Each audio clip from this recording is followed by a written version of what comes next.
تو سوال یہ پیدا ہوتا ہے کہ وہ وداؤٹ کچھ لوگوں کا یہ کہنا ہے, میرا ذاتی خیال یہ ہے کہ without boots on the ground وہ ممکن نہیں ہوتی, یا یہ کہ وہ پریشر کیسے ڈالیں گے, اگرچہ کہ بہت سارے وہاں پہ عوام نالاں ہیں ایران کے, اور وہ یہ بھی سوال میں دیکھ رہا تھا, وہ یہ سوال اٹھا رہے, وہ کہہ رہے جی آپ نے تو ہمیں کہا تھا کہ ہمارا ڈیفینس کے اوپر ہم نے اتنے پیسے خرچے ہیں, ہم انونسبل ہیں, اور اسرائیل نے آ کے آپ کے 20 کمانڈرز کو پہلے دن ہی نکال دیا, موساد کا نیٹ ورک بنایا ہوا ہے, تو کہاں کی آپ کی یہ لوگوں کو وہی جو چورن بیچتے ہیں نا, ریجیمز بیچتی ہیں. تو یہ بھی سوال کچھ لوگ ایران کے اندر اور باہر اٹھا رہے ہیں. میں کل ایک دیکھ رہا تھا ایک انٹرویو, لیکن اب بھی آپ کیا سمجھتی ہیں کہ وہ without boots on the ground ممکن ہے یہ آبجیکٹو اچیو کرنا ریجیم چینج کا؟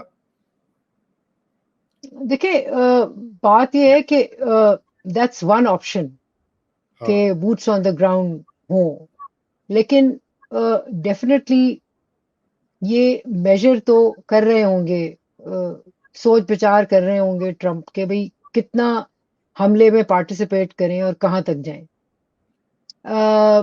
اینڈ ایک تو یہ ہے, دوسرا یہ ہے کہ کیا آپشنز ہیں, کیا کوئی طریقہ ہے کہ پریشر کی وجہ سے رجیم خود ہاتھ جوڑ لے اور کہے کہ اچھا بھائی بات کرو. اچھا, جس طرح آپ نے بہت ساری خبریں سنی, یہ خبر میں نے بھی سنی کہ جی ایران نے بھی پیغام دیا وایا فیلڈ مارشل کہ بھئی ہم اس کانفلکٹ کو ختم کرنا چاہتے ہیں. بٹ بات یہ ہے کہ درمیان کی گفتگو کہاں ہے. اگر فرض کریں کہ یہ میسیجنگ ہوئی بھی ہے تو درمیان کی گفتگو کیا ہے, کیونکہ امریکہ تو اس پہ نہیں مانے گا کہ جناب چیزیں اسی طرح ایران میں چلتی رہیں. تو دو ایشوز ہیں نا, nuclear weapons and regime change. تو اس میں کیا رول ہوگا, کیونکہ وہ والی پیغام رسانی ہو سکے گی یا نہیں ہو سکے گی, اس پہ مجھے ابھی شک ہے کہ ہم وہ کر پائیں گے, مے بی کر پائیں. لیکن یہ ہے کہ اکنامک پریشر اتنا ماؤنٹ ہوگا نا آہستہ آہستہ ایران پہ. دیکھیں نا لوگوں کے ہاسپٹلز اٹیک ہو رہے ہیں, لوگوں کے پبلک سروسز, جس میں لوگ کبھی تھک بھی سکتے ہیں, اور اسپیشلی ایک رجیم سے جس نے جو کہ خاصی ظلم کی لیگیسی بھی رہی ہے. تو یہ وہ چاہ رہے ہیں کہ ایک انٹرنلی انڈیوسڈ ایک چینج آ سکے with all this external pressure. اور اس میں سوچنے کی بات ہے کہ ہم پاکستان کہاں تک کیسا رول پلے کرے گا وغیرہ وغیرہ, اور پاکستان میں جو پالیسی میکرز ہیں ان کی کیا اسیسمنٹ ہے کہ اس کے بعد ہم مسلم ورلڈ میں کیا رول پلے کریں گے. بالکل, یہ تو آنے والا وقت ہی بتائے گا. اچھا, میں چاہتا ہوں کہ آخری چند منٹ ہیں تو اس میں یہ ہمارے ایک ویور ہیں مصباح مرزا, یہ انہوں نے 2-3 بار یہ سوال پوچھا. انہوں نے کہا جی میرا سوال ہے ڈاکٹر عائشہ سے کہ فیلڈ مارشل عاصم جو ہے وہ اب پاکستان کے اندر کیا جو ہے وہ ان کے progress set up under these events and meetings, یعنی وہ یہ کہہ رہے ہیں جی ان کا مزید بڑھ جائے گا رول. تو اس سے پہلے کہ عائشہ آپ آنسر دیں, میں یہ چاہتا ہوں کہ یہ بھی میں نے آپ سے یہ سوال دیا, آپ نے نوٹ کیا ہوگا چونکہ آپ کا ایک دائرہ سول ملٹری ریلیشنز کا بھی ہے, ایک ایکسپرٹیز کا, کیونکہ وہ تو ہم طے کر چکے ہیں کہ وہ امبیلنس ہے, اس کو دہرانا کلیشے ہو جاتا ہے. کیونکہ یہ جیسے ہم نے پچھلی بار بھی آتی کوئی 2 ہفتے پہلے ہم نے بات کی تھی, آپ نے کہا تھا 2008 سے, میرا خیال تھا 2013 سے ہوا, آپ نے کہا 2008 سے یہ ایک نیا ہائیبرڈ ماڈل وجود میں آ گیا تھا. اب سوال جو لوگ پوچھ رہے ہیں, مصباح صاحب نے بھی پوچھا اور میں اور جگہ بھی دیکھ رہا تھا, لوگوں کے اور بھی سوال آتے ہیں, وہ کہتے ہیں کہ جی اب یہ تو اور ہائیبرڈ سے بھی کوئی اگلی صورت میں جائے گا, کوئی کو بھی ہو سکتا ہے. I personally don't think so, but let me ask. کو کرنے کی ضرورت کیا ہے, یہی بات ہے, کو کرنے کی ضرورت کیا ہے. دیکھیں لیٹس فیس اٹ, پہلا ٹرمپ کا ٹرم عمران خان اور باجوہ کٹھے گئے تھے, اور یہ بھی فیکٹ ہے کہ ٹرمپ صاحب نے زیادہ لفٹ باجوہ جنرل باجوہ کو ہی کرائی تھی. مثلا انہوں نے IMF کے ہیڈ کو کہا کہ جاؤ جا کے باجوہ سے ملو وغیرہ وغیرہ. لیکن ایک پردہ تو تھا نا, اب تو وہ پردہ بھی نہیں رہ گیا. مطلب یہ کہ فیلڈ مارشل صاحب اکیلے گئے ہیں، انہوں نے پرائم منسٹر کو ساتھ لے جانے کی کوئی زحمت نہیں کی، تو کو تو ہوا پڑا ہے. مطلب یہ کہ لیکن وہ چلا رہے ہیں، ہم کہاں.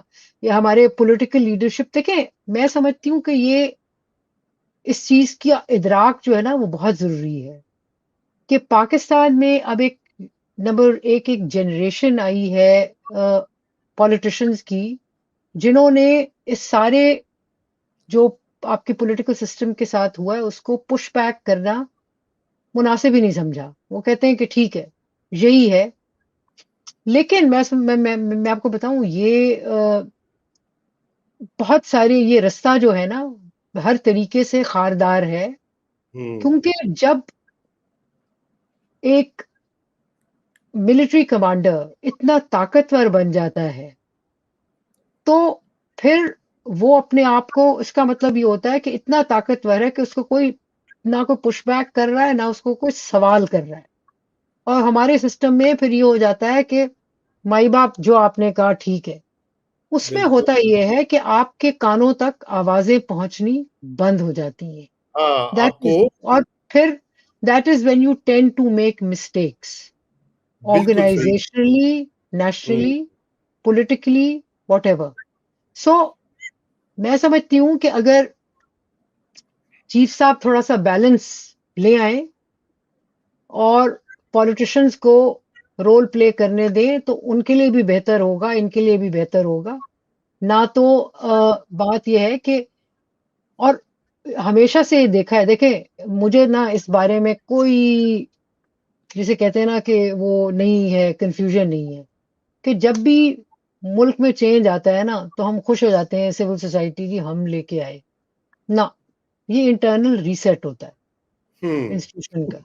اس میں ظاہر ہے کہ سول سوسائٹی سے پریشر پڑتا ہے تو وہ نوٹس لیتے ہیں، لیکن میں سمجھتی ہوں کہ اگلے 5 سے 10 سال جو ہے وہ اتنے آسان بھی نہیں ہوں گے، obviously کیونکہ جو اتنی سینٹرلائزیشن آف پاور جو ہوتی ہے نا وہ ہمیشہ، اور جس میں اکاؤنٹیبلٹی کا فیکٹر نہ ہو، وہ ہمیشہ خطرناک ہوتی ہے. ہاں تو عائشہ میں فائنلی یہ اکاؤنٹیبلٹی ہوگی. میں یہ جو چلتے چلتے یہ نکتہ ہے کہ آپ کو پتا ہے کہ فیلڈ مارشل عاصم منیر کے خلاف مظاہرے بھی ہوئے جب وہ بھی گئے ہوئے تھے. پہلے تو میں یہ ذرا ایڈ کر دوں کہ دیکھیں یہ اوریجنل انوائٹ تو ملٹری ٹو ملٹری ریلیشن شپ کی تھی، پھر بعد میں یہ تھوڑی تبدیل ہو گیا، اس کی حیت بدل گئی. تو وہ مظاہرے بھی کیے گئے، لابنگ بھی کی گئی، وہ ایک بل بھی کانگریس میں پیش کیا، سننے میں آتا ہے ملینز آف ڈالرز بھی خرچ ہوئے. بڑی امیدیں بھی تھی کہ ٹرمپ ابھی کال کر رہا ہے، کرسمس پہ کر رہا ہے، دسمبر میں کر رہا ہے، جنوری میں کر رہا ہے، فروری میں کر رہا ہے، مارچ میں کر رہا ہے. تو الٹا یہ ہوا کہ جنہیں واسطے کال کرنی سی یا جنہوں کال کرنی سی انہوں آپ بلا کے لنچ تے بلا دیتا وائٹ ہاؤس. اب یہ بتائیے کہ یہ سگنلنگ بھی گئی ہوگی یقیناً پاکستان کے اندر ڈومیسٹکلی، ایک یہ بھی تو گئی ہوگی نا، یہ ایک طرح سے ایک آشیرواد بھی تو ہے نا، ایک انڈورسمنٹ ہے. یہ جو پرو میکس ہائیبرڈ سسٹم ہے پاکستان کے اندر، جو بھی نام دے، کچھ لوگ کہتے ہیں مارشل لا ہے، کچھ لوگ کہتے ہیں سیمی مارشل لا ہے، کچھ لوگ کہتے ہیں کنٹرول ڈیموکریسی، جو بھی، تو میں اس کو پرو میکس ہائیبرڈ کہتا ہوں. تو تو اس کی ایک رضا انڈورسمنٹ ایک مور ہے نا. رضا رضا بدتمیزی کی معافی، بٹ بات یہ کہ یہ وہ سوال ہے doesn't even deserve a response. اچھا کیوں دیکھیں بتائیے. دیکھیں بات یہ ہے کہ ہم کیوں سمجھ رہے ہیں کہ ڈونلڈ ٹرمپ یا یونائٹڈ اسٹیٹس جو ہے وہ اپنا انٹرسٹ دیکھیں گے، وہ ان کے فیورٹس نہیں ہوتے کہ بھئی یہ نہ. دیکھیں جب آپ کی ایک ریلیشن شپ ایکٹیو ریلیشن شپ ہوتی ہے نا چل رہی، تو اس میں تو یہ ہوتا ہے کہ بھئی اچھا جی ضیاء الحق کی اور رونلڈ ریگن کی بڑی اچھی انڈرسٹینڈنگ تھی، یا مشرف کی جو ہے وہ اس وقت کے بش کے ساتھ اچھی انڈرسٹینڈنگ تھی، رائٹ. لیکن جب آپ جیل میں بیٹھے ہو نا اس وقت یہ انڈرسٹینڈنگ وغیرہ نہیں ہوتی. ایکٹیو اسٹیٹ اور اسٹیٹ کی ایکٹیو ریلیشن شپ ہوتی ہے. تو ایک تو یا بھول ہی جائیں کہ ڈونلڈ ٹرمپ جو تھے وہ اس طرف جا رہے تھے. دوسری بات یہ کہ دیکھیں جو لوگ میں ان کی ہمت کو بھی داد دیتی ہوں جنہوں نے لابنگ کی، پیسے اکٹھے کیے، میں کہ ان کو I wouldn't ridicule them، but میں چاہوں گی کہ وہ سمجھیں اس چیز کو کہ آپ کے پاس جتنی کیپیسٹی ہے نا، اس سے کہیں زیادہ کیپیسٹی ایک اسٹیٹ کی ہوتی ہے. اور اسٹیٹ جو ہے مطلب کہ جب انہوں نے یو نو نیریٹو جو اپنا سیل کرنا ہو، اور ان کو آفر کرنے کو زیادہ ہوتا ہے نا بھائی. ڈونلڈ ٹرمپ کو جو چاہیے وہ اس کو سودا پاکستانی ریاست ہی بیچ سکتی ہے نا، انڈیویجول پلیئرز نہیں بیچ سکتے. سو یہ جو ہے نا بہت ضروری ہوتا ہے. دوسری بات یہ ہے کہ دیکھیں مجھے آپ نے بڑی مزے کی بات یاد کرا دی. یہ جو بلکہ ٹرمپ فیلڈ مارشل ملاقات ہے، اس سے مجھے وہ قصہ یاد آیا کہ جب عمران خان اور باجوہ کی حکومت تھی تو یہاں برطانیہ میں ایف سی ڈی او کے ایک صاحب تھے، ان سے بات ہوئی، انہوں نے کہا جی ہمیں تو یہ بہت سوٹ کرتی ہے ریلیشن شپ اور پاکستان. میں نے کہا اچھا وہ کیوں؟ انہوں نے کہا جی اس لیے کہ پہلے جب ہم جاتے تھے نا تو یہ نواز شریف، بینظیر بھٹو یہ ہمیں بڑا تنگ کرتے تھے کہ بھائی نہیں نہیں ہم سے اجازت لے کے ملو آرمی سے، یہ وہ. اس نے کہا اب خان صاحب جو ہیں وہ بالکل پوچھتے ہی نہیں ہے. ہم خان صاحب سے ملیں نہ ملیں، جا کے ہمارا ڈیلیگیشن پہلے آرمی چیف سے ملے، کوئی مسئلہ نہیں ہوتا. تو ایگزیکٹلی مجھے یہ یاد قصہ آ گیا اس میں کہ ابھی بھی وہی زمانہ پھر سے آ گیا ہے. مطلب یہ کہ ہر کوئی، ہر پولیٹیشین ہمارا تالیاں بجا رہا ہے کہ جی واہ واہ کیا ملاقات ہوئی، اور کوئی جرت بھی نہیں کر رہا یہ سوال اٹھانے کی. But this is how state function. And ہماری ایک ہمیشہ سے ہسٹری رہی ہے اتھارٹیرینزم کی. ہم ایک اتھارٹیرین، ایک دیکھیں ہماری ایک سول ملٹری پارٹنرشپ ہمیشہ سے رہی ہے. بہت کم پیریڈ ہے جس میں سولینز کو کے پاس تھوڑی سی اسپیس تھی. نہ تو میں تو ہمیشہ سمجھتی ہوں کہ ہماری بڑے مدتوں سے یہ ملٹری سول پارٹنرشپ ہے، اور اب تو مزید اس کا جو رنگ ہے وہ گہرا ہو گیا ہے. کوئی سوال نہیں کر رہا انٹل کہ وہ پیریڈ آئے ریسیٹ کا، اس وقت تو یوں ہی چلے گا. عائشہ آپ نے بالکل صحیح بات کی. دیکھیے میں نے یہ سوال میں نے آپ کو اس لیے آپ کی خدمت میں پیش کیا کیونکہ اس سے جو آپ نے ابھی بات کہی ہے اس میں سے 2-3 نکتے نکلتے ہیں. میں چاہتا ہوں اس پہ ہم کنکلوڈ کر لیں. پہلی تو یہ بات ہے کہ آپ نے کہا کہ ان میں جرت، اور ایبسولوٹلی دیٹ از دا کی ایشو کہ سویلین ایکٹرز جو ہیں پاکستان کے، وہ جس طرح سے انہوں نے بھی، اب یہ آپ نے ینگ لوگوں کی بات کی ہے، نئی جنریشن کی بات کی ہے، سچ پوچھئے تو جو پرانے والے بھی ہیں، مطلب جس طرح سے آپس میں نفاق کیا. اب دیکھیں نا عمران خان اس وقت ایک سمبل انہوں نے اپنے آپ کو پیش کیا ہے ان کے فالوورز نے کہ وہ مزاحمت کے اور جمہوریت کے، سویلین بالادستی کے. اور ابھی آپ نے باجوہ لگی، مجھے یاد ہے کہ آپ نے مجھے پہلے بھی ہماری بات ہوئی تھی F C D O U کے والوں نے کیا کہا تھا کہ جو پاکستان میں ہائیبریڈ سائزم تھا. تو ڈائگنوسس جب تک ٹھیک نہیں ہوگا تو سویلینز کیسے آگے بڑھ کر جو ہے کچھ کر سکیں گے. ابھی تک ان کا ڈائگنوسس یہ تھا پی ٹی آئی کا کہ جی یہ پیسے شیسے لگا کے لابنگ کرائیں گے، کانگریس والے دبکا ماریں گے، عاصم منیر ذرا ڈر جائے گا اور عمران خان کو چھوڑ دے گا. وہ غلط ثابت ہوا. ان کے اپنے جیسے اپنے اسٹیٹس کے انٹرسٹ ہوتے ہیں. تو ڈائگنوسس جو ہے وہ ہمارے پولیٹیکل کلاس کا میں سمجھتا ہوں فلاڈ ہے. اس کو جب تک وہ یہ نہیں سمجھے گے کہ ان کو ایک یونائٹڈ فرنٹ بنانا ہے، ان کو ایک طریقہ ڈھونڈنا ہے، انسٹیٹیوشنل طریقہ ڈھونڈنا ہے، through the parliament, through what ever. یہ نہیں کہ ایک انڈیویجول براواڈو اور یہ اور وہ سڑکوں پہ آ کے، ٹھیک ہے کبھی کبھی وہ بھی پریشر ہوتا ہے، لیکن جب آپ کے انسٹیٹیوشنل یا کانسٹیٹیوشنل جب تک آپ رستہ نہیں ڈھونڈیں گے تو کس طرح سے آپ پش بیک کریں گے، کس طرح سے آپ سوال ہی پوچھیں گے کہ کیوں بھائی کیا بات ہوئی اور کیوں جا رہے ہیں ملنے کے لیے.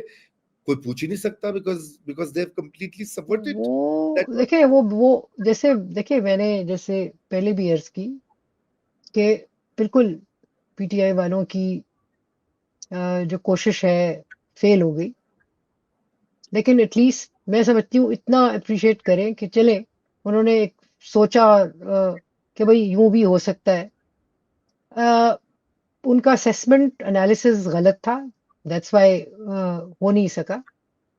بٹ آئی تھنک مسئلہ یہ ہے کہ جو اور آپ کی 100% بات میں کہ اس پہ آپ کا میرا 100% اگریمنٹ ہے کہ پارلیمنٹ کی طاقت، پارلیمنٹ کو کی کیپیسٹی کو انہینس کرنا وہ بڑا ضروری ہے، لیکن اس کے لیے یہ کلیئرٹی جو ہے وہ بھی بہت ضروری ہے کہ ہمیں خود اپنے پاؤں پہ، سیاسی پاؤں پہ کھڑے ہونا ہے، اور ایبسلیوٹلی وہ کسی پارٹی میں آج کے دن میں نہیں ہے. ہے نہیں. بالکل. تھینک یو تو عائشہ. یہی بات ہے. معیشت کو اپنے پاؤں پہ کھڑا ہونا ہے, سویلین پاور کو اپنے پاؤں پہ کھڑا ہونا ہے. جب تک یہ ریئلائزیشن نہیں ہوگی we'll go from one crisis to another. یہ ہے. میں سمجھتی ہوں جو آپ کے اینڈ آف یور پروگرام اس بات کو میں بغیر کسی شرم کے، ہیل و حجت کے مان لینا چاہیے کہ we are today military authoritarian state, اور اس میں مارشل لا اناؤنس کرنے کی بھی ضرورت نہیں ہے. تو ٹھیک ہے، جب تک وہ ایک کیپیسٹی بلڈ نہیں ہوگی، پولیٹیشنز نہیں کریں گے اور پولیٹیکل کلاس جو ہے وہ پیچھے رہے گی، تو بہت سارے ایسے ممالک ہیں جس میں یوں ہی ہوتا ہے، ہم بھی ویسے ہوں گے. ہاں جی بالکل. بہرحال بہت سے نقطے بقایا ہیں اور انشاءاللہ وہ اگلی گفتگو میں ہم اس کو ٹیک اپ کریں گے. ناظرین بہت شکریہ آپ کے کوسچنز کا، کامنٹس کا، اور بہت سارے لوگوں نے جو ہے وہ اچھے اچھے کامنٹس بھی عائشہ آپ کے لیے چھوڑے ہیں. اور ایک آخری تھا کہ when will we become democracy، وہ کہہ رہے ہیں never. یہ اگلی گفتگو کے ساتھ ہی خدا حافظ. خدا حافظ.